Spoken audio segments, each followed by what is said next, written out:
Le cluster Aetos est une structure qui a été créée en 2010 sur une initiative de Thales et de la région Aquitaine.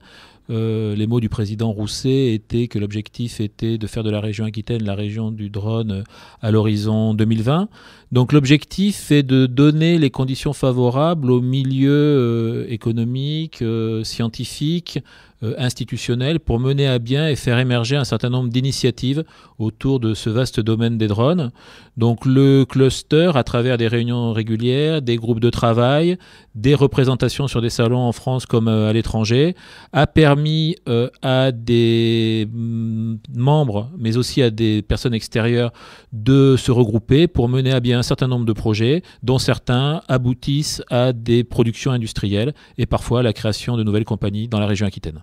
Un drone, c'est un système composé essentiellement de trois parties. Un vecteur, qui peut être donc une voilure soit fixe, soit tournante, c'est-à-dire en fait comme un hélicoptère avec 4, 6, 8 hélices. Un système qu'on appelle la station au sol ou poste au sol, qui contient les systèmes embarqués pour pouvoir communiquer avec le drone.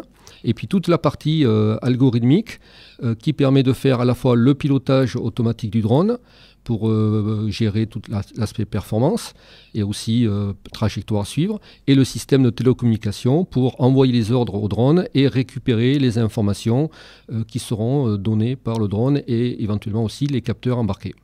Alors une flotte de drones, c'est tout simplement le fait de mettre plusieurs engins ensemble qui vont collaborer. C'est aussi simple que ça. Donc après, on peut, on va dire, trouver deux gros types de flottes. La flotte, là où vous avez un élément central qui va contrôler tout le monde, un petit peu à l'instar d'un général qui va donner des ordres et tout le monde va appliquer.